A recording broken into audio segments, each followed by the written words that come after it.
Why are coaches only coaching for today and sacrificing the future of our long-term development of the players that we coach? Why can't we as youth coaches just be patient and focus on the future and coach in a way in which we develop our players to play at the highest level when they're 16, 17, 18? Today on Evo Podcast, that's what we're going to talk about today. And there is obviously a huge problem in the American youth system that focuses on short-term wins over long-term development. And here at Evo Toka, we are aiming and going to change that and incentivize coaches for something different. We're not going to be an environment that focuses on these short-term wins. And we know that as early as ages as 7 and 8, we already have coaches that are playing to win. We have coaches that will sacrifice so much in order to get those wins today. And it can cause player burnout. It can cause, for me, I think the biggest thing is the lack of a fundamental skills and the inability to progress to higher levels. And back on the fundamental skills, we're bypassing what is necessary because we want to reach wins as fast as possible. So we have an opportunity to help our kids become creative players. But we will only go to the point of being creative until it no longer serves us to win games. The point that it's sacrificing wins, we'll move on to the next thing. And that's what I mean when I say a lack of fundamental skills. And I'm talking about skills that are required to play at the highest level. That's fundamental. And there's a lot of fundamental skills that we're bypassing because we want to reach winning as young as 7, 8, 9, 10 years old. We want to be state champs. We want to be the number one team in the league in the rankings.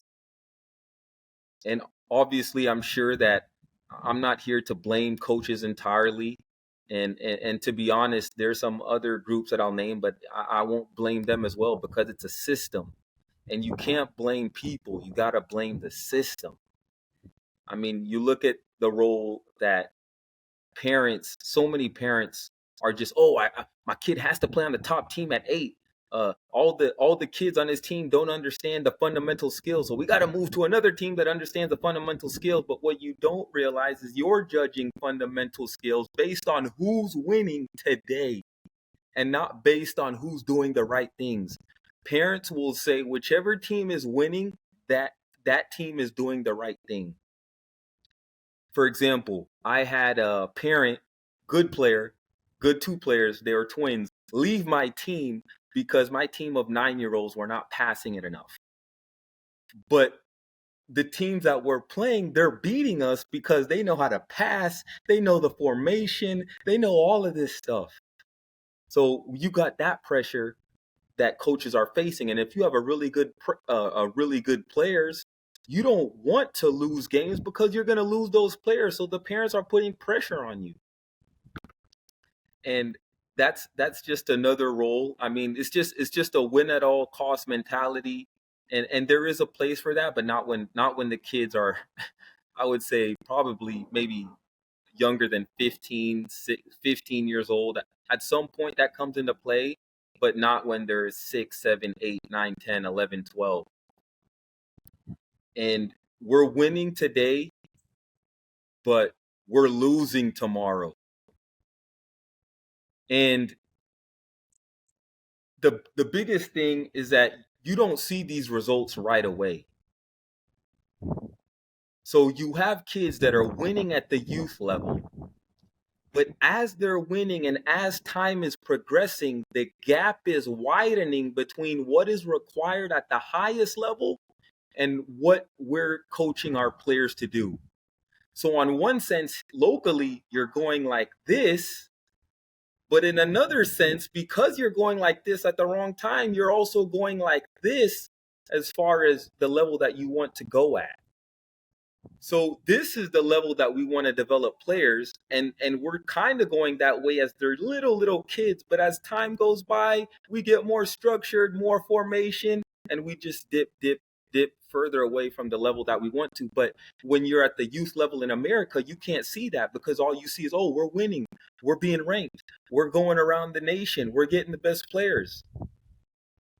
And that's one thing that's so hard to see because we don't have the comparison of other teams in other parts of the world on a regular basis. And to be honest, there are probably American teams at the younger ages who are able to beat some of the top European teams results wise, not in terms of playing, but results wise, because they're more technically savvy. They understand I gotta be direct. And at Ibo Toka, we're gonna do everything we can. We're gonna work every day.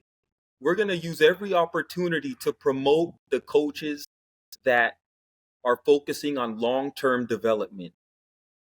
And we are going to look at what are their players doing? Where are their players able to go when they're 16, 17, 18, 19, 20, 21, 22, 23, 24, 25?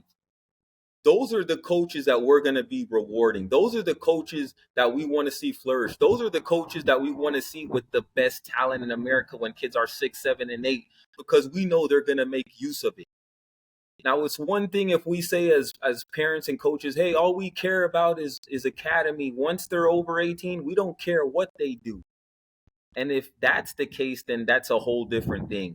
We're arguing two different conversations. But if we're arguing we want players to play at the highest level, regardless of what country they go to or what league they go to around the world, then we need to start incentivizing coaches who do it the right way. Coaches who are not going to sacrifice the long term for these short term wins. You can be the most winning youth academy team in history and not have one player make it at the highest level. Not have one player go pro. It's just two different things. So at Ibo Toka, and I'm going to say it again, we are going to do whatever we can to make sure that those who are coaching for long-term development are recognized. We're going to make sure that everyone knows what these coaches are doing, what they're focusing on, what they're emphasizing, so that they can raise the level of players here in the US. We don't care about wins at 8, 10, 12. We don't care how many tournaments you won at 14 years old. And we are working today to determine what some of those things are. We do have some things in mind. I don't want to speak too soon on it because we got to plan those out a little bit better. But I can tell you that is going to be the main focus. We are going to look at players that are 18 and above and see which coach is doing what it takes so that we have American players that are able to be superstars in other parts of the world, not just in America, but in other parts of the world. So our tournament is going to bring in coaches that are producing high level talent in America. We want to share these ideas. We want to look at what coaches are doing with their teams. And then with time, when we see which coaches are doing the right thing, we can get an idea of where these pockets of success are coming from within our nation and which coaches are responsible for doing this. And it's definitely not going to be an easy process because it takes time. This is not something you're going to see next weekend or even next year. This is not something you're going to see in 3 years. This is something that's going to take many, many years to achieve, maybe 10 years, maybe 20 years, maybe 15 years. And I want to encourage coaches and parents who want to see their players play at the highest level possible.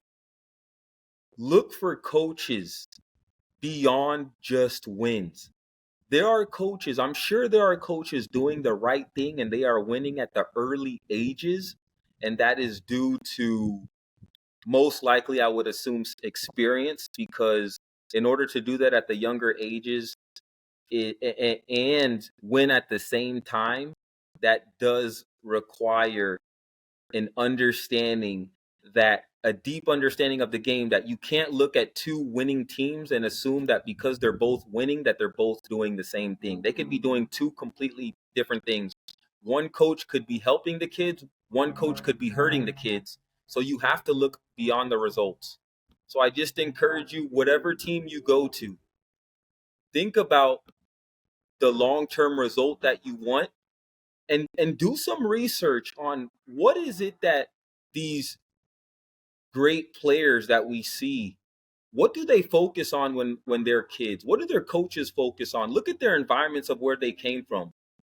Were they structured at 8 years old, 10 years old, knowing all the formations and the tactics and the nuances and the subtleties of the game? Or were they allowed to play? Were these players playing in unstructured environments in which they got to flourish and be creative and master the fundamentals needed to make it and make a difference at the highest level? This is the Evo Toka podcast. Stay tuned for whatever it takes to help our players reach the highest level of play, regardless of where they go in the world on a global level. See you next time.